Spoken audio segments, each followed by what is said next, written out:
छत्रपती शिवाजी महाराज की जय, छत्रपती संभाजी महाराज की जय। मुघल हिंदू स्त्रियांवर अत्याचार करत होते, त्याची चीड राजांना लहानपणापासूनच होती। स्त्रीची बेआबरू केली म्हणून राजांनी रांजेगावच्या बाबाजी पाटलाचे हातपाय तोडून त्याचा चौरंगा केला। जातीवाद धर्मवाद तर आपल्या नसा नसात वाढतोय, पण धर्म म्हणजे नक्की काय हे कोणाला समजून घ्यायचं नाही। आठवा तो प्रसंग जेव्हा नेताजी पालकरांना महाराजांनी पुन्हा हिंदू धर्मात घेतलं। मोहम्मद कुली खान महाराज मुद्रा सुद्धा विसरला। औरंगजेब बादशहाचे निष्ठावंत सरदार। महाराज मी चुकलो महाराज, मला क्षमा करा महाराज, मी चुकलो। क्षमा आणि तुम्हाला एकेकाळचे तुम्ही आमचे सेनापती महाराज। तुम्हाला लोक प्रति शिवाजी असं समजत होते नेतोजी, आणि आज तुम्ही आमच्या समोर मोहम्मद कुली खान म्हणून आलात। काय केलं हे नेतोजी तुम्ही? तुम्हाला धर्माचाही विसर पडला? महाराज मी हौसेला धर्म नाही बदलला, माझ्यावर सक्ती करण्यात आली होती। धर्म बदलण्यासाठी माझ्यावर दबाव टाकण्यात आला होता महाराज। कुणाला सांगता हे नेतोजी? खरं खोटं आम्ही जाणतो। महाराज मला वाचवा, महाराज मला वाचवा। आप्त म्हणून बघू, पण छत्रपती म्हणून मला परत हिंदू धर्मात घ्या, मला परत हिंदू धर्मात घ्या। मला हिंदू व्हायचंय परत महाराज, मला हिंदू व्हायचंय, आणि हे फक्त तुम्हीच करू शकता महाराज। उठा नेतोजी उठा। परमेश्वरानं आम्हाला छत्र दिलं श्रींचं राज्य उभं करण्याकरिता। यापुढे राज्याशी इमान राखणार असाल, दिलेल्या वचनाची चाड राखणार असाल, स्वधर्माची निष्ठा राखणार असाल तर, आणि तरच आम्ही तुम्हाला हिंदू धर्मात परत घेतो महाराज।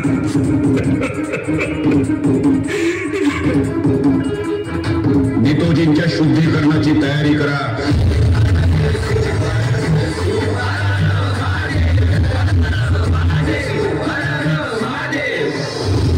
छत्रपती शिवाजी महाराजांच्या निधनानंतर छत्रपती संभाजी महाराजांनी स्वराज्य रक्षणाची जबाबदारी हिमतीने स्वीकारली। दिल्लीचा मोगल औरंगजेब बादशाह 2 लाखांची फौज घेऊन दक्षिणेत आपलं राज्य राखण्यास निघाला। त्यावेळेस संभाजीराजे पोर्तुगीज, इंग्रज, सिद्धी यांच्याशी एकाच वेळेस संघर्ष करीत होते। औरंगजेब दख्खनमध्ये आल्यावर शंभूराजेंनी त्याला 8 वर्ष धैर्याने तोंड दिले, पण संगमेश्वरामध्ये 1 फेब्रुवारी 1689 मध्ये औरंगजेबाचा सरदार मुकर्रब खानाने संभाजीराजांना त्यांचा मित्र कवी कलश यांच्यासह पकडले व त्यांची धिंड काढत बहादूरगडावर नेले।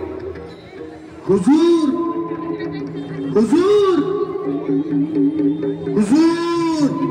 चुप रहो असद, चिल्लाओ मत, बहरे नहीं है हम। वो संभा भी पकड़ा गया कि नहीं ये हमें बताओ। असद, इस दक्खन में आए हुए हमें कितने साल हो गए? सिर्फ 8 साल हुजूर। बेवकूफ, 8 साल हो गए हमें, 8 साल, और ये संभा अब तक हमारे कब्जे में नहीं आया। त्याचे किल्ले आपल्या ताब्यात द्यायला अजून किती काळ लागणार आहे? तो रामसेसचा एक साधा किल्ला घ्यायला आपल्याला 6.5 वर्ष लागली। तोही किल्ला आपल्याला लढून नाही तर फंद फितुरीने मिळाला। एवढी मोठी 2 लाखाची फौज घेऊन आम्ही या दख्खन मध्ये दाखल झालो. ते हे दिवस पाहण्यासाठी? बिलकुल नाही असा, बिलकुल नाही. त्या संभाजीला लवकर जेरबंद केलाच पाहिजे. खुशखबर है हुजूर, खुशखबर है. बोलो, क्या है? हुजूर, संभाजी पकड़ा गया. उसे मुकरब खान ने संगमेश्वर के पास दबोच लिया. क्या? संभा पकड़ा गया? मगर आसत, ये खबर तो बिल्कुल सही है ना? हुजूर, गफलतीला जागाच नाही. आपल्या हेल्यांनी ही खबर आणली. मुकरब खान, संभाजी आणि त्याचा दोस्त कवी कलश यांची धिंड काढत बहादूर गडावर येत आहे.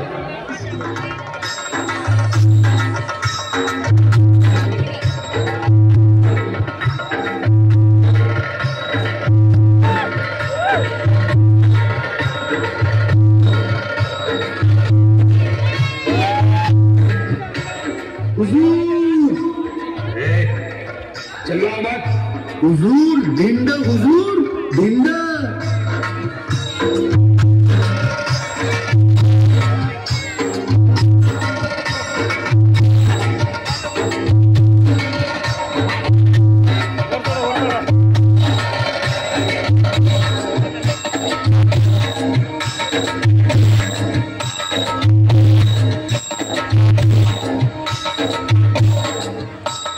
अच्छा, तो धिंड येता है उस जहन्नमी मरकट्ठों के राजा की. बहुत अच्छा. अल्लाह अकबर, अल्लाह अकबर. जाओ, उस जहन्नमी संभाजी को मेरे सामने पेश करो. जी हुजूर. सुनो. जी हुजूर. त्याची झडती घ्या. हुजूर, त्याची झडती घेतली आहे. कैद्याजवळ एकही शस्त्र नाही. सुनो. जी हुजूर. हात पाहिलेत ना त्याचे? काही वाघ नख वगैरे? हुजूर, कैदीचे हात पाय साखळदंडांनी जखडले. ठीक है. सुनो. जी हुजूर. आमच्यापासून 10 हात दूर ठेवा त्याला. आखिर वो उस जहन्नमी सीमा का बेटा है संभा. जेल बंद तोडून आमच्यावर 8 हात उडी घ्यायचा तो. जी हुजूर. सुनो.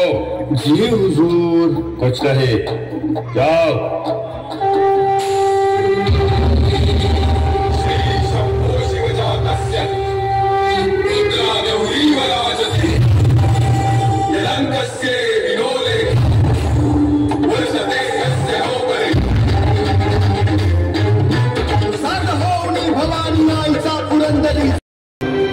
मुघल हिंदू स्त्रियांवर अत्याचार करत होते. त्याची चीड राजांना लहानपणापासूनच होती. स्त्रीची बेआबरू केली म्हणून राजांनी रांजेगावच्या बाबाजी पाटलाचे हातपाय तोडून त्याचा चौरंगा केला. जातीवाद, धर्मवाद तर आपल्या नसा नसात वाढतोय.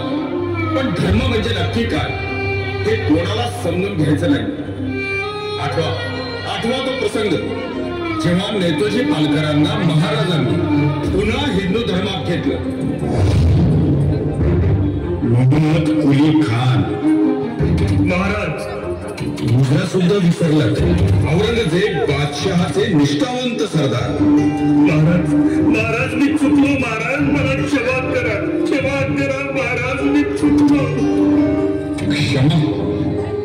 आणि तुम्हाला एकेकाळचे तुम्ही आमचे सेनापती. महाराज, तुम्हाला लोक प्रति शिवाजी असं समजत होते नेतोजी. आणि आज तुम्ही आमच्या समोर मोहम्मद कुली खान म्हणून आलात. काय केलं हे नेतोजी तुम्ही? तुम्हाला धर्माचाही विसर पडला? महाराज, मी हौसेला धर्म नाही बदलला.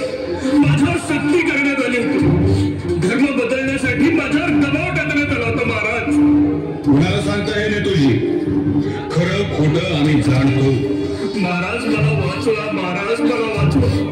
आप्त म्हणून बघू, पण छत्रपती म्हणून मला परत हिंदू धर्मात घ्या. मला परत हिंदू धर्मात घ्या. मला हिंदू व्हायचंय परत. महाराज, मला हिंदू व्हायचंय. आणि हे फक्त तुम्हीच करू शकता. महाराज, उठा नेतोजी, उठा. परमेश्वरानं आम्हाला छत्र दिलं श्रींचं राज्य उभं करण्याकरिता. यापुढे राज्याशी इमान राखणार असाल, दिलेल्या वचनाची चाड राखणार असाल, स्वधर्माची निष्ठा राखणार असाल तर आणि तरच आम्ही तुम्हाला हिंदू धर्मात परत घेतो.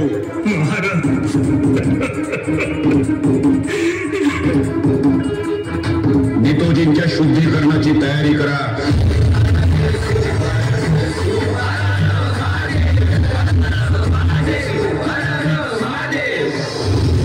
छत्रपती शिवाजी महाराजांच्या निधनानंतर छत्रपती संभाजी महाराजांनी स्वराज्य रक्षणाची जबाबदारी हिमतीने स्वीकारली. दिल्लीचा मोगल औरंगजेब बादशाह 2 लाखांची फौज घेऊन दक्षिणेत आपलं राज्य राखण्यास निघाला. त्यावेळेस संभाजीराजे पोर्तुगीज, इंग्रज, सिद्धी यांच्याशी एकाच वेळेस संघर्ष करीत होते. औरंगजेब दख्खनमध्ये आल्यावर शंभूराजेंनी त्याला 8 वर्षे धैर्याने तोंड दिले. पण संगमेश्वरामध्ये 1 फेब्रुवारी 1689 मध्ये औरंगजेबाचा सरदार मुकर्रब खानाने संभाजीराजांना त्यांचा मित्र कवी कलश यांच्यासह पकडले व त्यांची धिंड काढत बहादूरगडावर नेले. हुजूर, हुजूर, हुजूर. चुप रहो असद, चिल्लाओ मत. बहरे नहीं है हम. वो संभा भी पकड़ा गया कि नहीं ये हमें बताओ. असद, इस दक्खन में आए हुए हमें कितने साल हो गए? सिर्फ 8 साल हुजूर. बेवकूफ, 8 साल हो गए हमें, 8 साल. और ये संभा अब तक हमारे कब्जे में नहीं आया. त्याचे किल्ले आपल्या ताब्यात द्यायला अजून किती काळ लागणार आहे? तो रामसेसचा एक साधा किल्ला घ्यायला आपल्याला 6.5 वर्ष लागली. तोही किल्ला आपल्याला लढून नाही तर फंद फितुरीने मिळाला. एवढी मोठी 2 लाखाची फौज घेऊन आम्ही या दख्खन मध्ये दाखल झालो. ते हे दिवस पाहण्यासाठी? बिलकुल नाही असा, बिलकुल नाही. त्या संभाजीला लवकर जेरबंद केलाच पाहिजे. खुशखबर है हुजूर, खुशखबर है. बोलो, क्या है? हुजूर, संभाजी पकड़ा गया. उसे मुकर्रब खान ने संगमेश्वर के पास दबोच लिया. क्या? संभा पकड़ा गया? मगर आसद, ये खबर तो बिल्कुल सही है ना? हुजूर, गफलतीला जागाच नाही. आपल्या हेऱ्यांनी ही खबर आणली. मुकर्रब खान संभाजी आणि त्याचा दोस्त कवी कलश यांची धिंड काढत बहादूरगडावर येत आहे.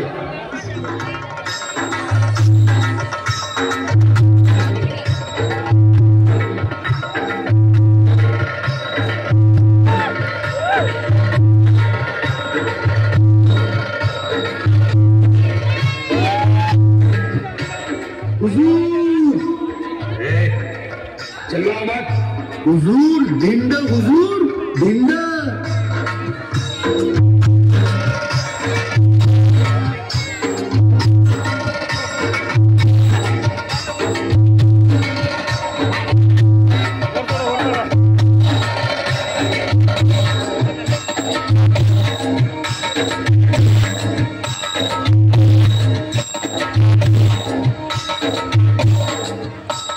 अच्छा, तो धिंड येता है उस जहन्नमी मरकट्ठों के राजा की. बहुत अच्छा. अल्लाहू अकबर, अल्लाहू अकबर. जाओ, उस जहन्नमी संभाजी को मेरे सामने पेश करो. जी हुजूर. सुनो. जी हुजूर. त्याची झडती घ्या. हुजूर, त्याची झडती घेतली आहे. कैद्याजवळ एकही शस्त्र नाही. सुनो. जी हुजूर. हात पाहिलेत ना त्याचे? काही वाघ नख वगैरे? हुजूर, कैदीचे हात पाय साखळदंडांनी जखडले. ठीक आहे. सुनो. जी हुजूर. आमच्यापासून हात दूर ठेवा तर. आखिर वो उस जहन्नमी सीमा का बेटा है संभा. जेरबंद तोडून आमच्यावर 8 हात उडी घ्यायचा होतो. जी हुजूर. सुनो. जी हुजूर. कुछ नहीं. जाओ.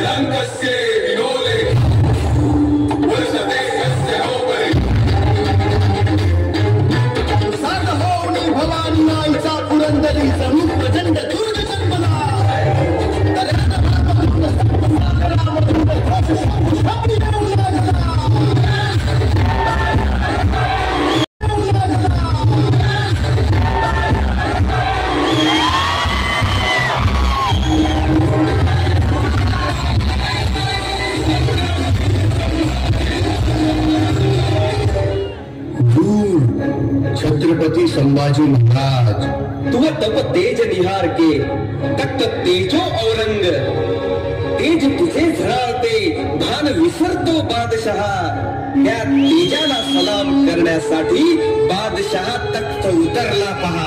खामोश! बकवास बंद करो अपनी. तुम हमारी गिरफ्त में हो ये मत बोलो. वाह कवीजी वाह. रायगडावर असतो तर या ओळींसाठी तुम्हाला कंठा दिला असता, पण या घडीला काय देऊ तुम्हाला? ते तेज द्या, ते शौर्य द्या, मृत्यूशीही झुंजणारे धैर्य द्या महाराज, धैर्य द्या. कवीजी त्या धैर्यासाठी आमच्या पुढे पदर कशासाठी पसंत करा? परमपूज्य आबासाहेबांचं स्मरण करा. आबासाहेबांना पाहून समोर येऊन उभा ठाकलेला मृत्यू देखील ओशाळलाय, आल्या पावली माग फिरलाय. आज आम्ही ताठ मानेने उभे आहोत, ते त्यांच्याच पुण्याईवर. असद, शायर और शायरी की हमारा सख्त नफरत है. न देखा न इश्क न सुनी गजल कभी, परवरदिगार की खुशी यही हमारी तमन्ना रही. वाह हुजूर वाह. एक कंबख्त, शायरीची नफरत दाखवण्यासाठी सुद्धा तुला रचावा लागला एक गझल. आखिर हीच तुला खुदानं दिलेली सजा आणि हीच तुझ्या बुद्धीची मजल. वाह कवीजी वाह. मान लिया कवीजी, मान लिया. अपनी जुबान को लगाम लगाओ. असद, कल सूरज उगने से पहले उस काफिर की जबान काट डालो. जी हाँ जहापना. झाकशील हे आभाळ तरी सूर्य तेज ते लपेल कैसे, छाटशील ही जुबान जरी काव्य ते मरेल कैसे. जिवंत राहील गझल तराणा, सरस्वतीचा हा नजराणा. अभंग अतूट आहे जैसा, ताठ कणा आणि मराठी बाणा. वाह राजे वाह. तू ये छत्रपती संभाजी महाराज. कवीजी, शहनशाह आलमगीर म्हणतात ते हेच काय? राजे, एकाच गोष्टीचं आम्हाला दुःख वाटतं. आपली शानदार धुंड बघायला आपले मरून पिताजी छत्रपती शिवाजी महाराज हयात असते तर.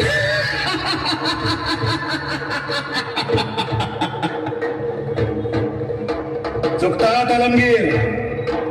या घडीला आबासाहेब जिवंत असते तर याही पेक्षा शानदार धिंड काढून त्यांनी आपल्याला सुद्धा रायगडावर फटफटत नेलं असतं. संभाजी, औरंगजेब, जबान सांभाळून बोला.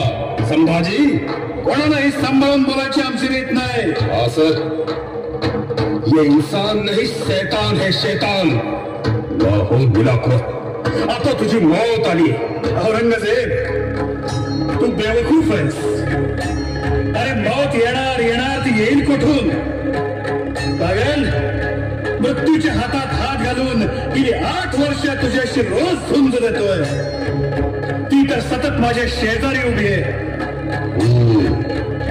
या बापा बोलायला खूप सोपे आहेत माझे, पण पेटे पलिते लावून अंगाची चामडी सोडली जाईल त्यावेळेला तुमच्या वाट्याला फक्त वेदना येतील. वेदना. लोकांना त्यांच्या कानावर फक्त तुमच्या किंकाळ्या ऐकू येतील. नैनम छिंदन्ति शस्त्राणि नैनम दहति पावका. मतलब समजला नसेल तर समजून घे. छाटशील तू हे हातपाय, भाजशील तू हा उभा देह, पण हे हातपाय म्हणजे मी नव्हे, की हा देह म्हणजे मी नव्हे. औरंगजेब, वाऱ्यावर शमशेर चढवून वादळाचा शिरच्छेद होत नाही, की पाण्याला पेटलेले पलिते लावून समुद्र कधी संपत नाही. असं ही कौन सी भाषा बोल रहा है? तशी अपेक्षाही नाही शहनशाह. हा ज्याच्या त्याच्या कुवतीचा प्रश्न आहे. संभाजीराजे, तू माझ्या ताब्यात आहेस हे विसरू नकोस. बोला, और कोई सवाल? संभाजीराजे, तुम्ही तुमचे सगळे किल्ले आमच्या स्वाधीन केले पाहिजे. तेवढ्याला भागणार नाही राजे. तुमचा खजाना तुम्हाला आमच्या हवाली करावा लागेल. असं मत राजे, तुमची जान आमच्या हातात आहे. आमच्या मर्जीप्रमाणे वागाल तर आम्ही तुम्हाला जीवदान देऊ. आलमगीर, छत्रपती दान देतात, दान घेत नाहीत. अच्छा, तो असं उद्या पहाटे या जहन्नमीच्या डोळ्यात कापलेली सळे ठेवा, त्याची मगरूर जबान काटा, त्याचे हातपाय तोडा, चामडी सोला. लेकिन याद रखना, हा मगरूर जहन्नमी सीधेपणाने मरता कामा नये. तो ओरडला पाहिजे, किंचाळला पाहिजे, सरपटत आम्हाला शरण आला पाहिजे. इस औरंगजेब से गुस्ताखी करने का क्या नतीजा होता है ये उस काफिर संभा को और उसके दोस्त को समझा दो. जाओ. औरंग्या, गेली 8 वर्ष तू मराठ्यांचा राजा कसा लढतो ते पाहिलंस. आता तो कसा मरतो ते बघ. लेकिन याद रखना पागल, मराठ्यांचा एक राजा तू मारलास तरी असले शेकडो राजे पैदा करणारी मराठ्यांची लढत अजून जिंदा आहे. औरंग्या बघ, डोळे फाडून एकदा. आम्ही सांगत आमच्या रक्तानं भगवे आणि हाच भगवा टिळा लावून पेटून उठेल हरेक मराठा. वारकरी सुद्धा ठाकरे होतील तुझं नामनिशाण मिटवण्यासाठी. तुझं मस्तक रायगडाच्या पायथ्याशी काढण्यासाठी.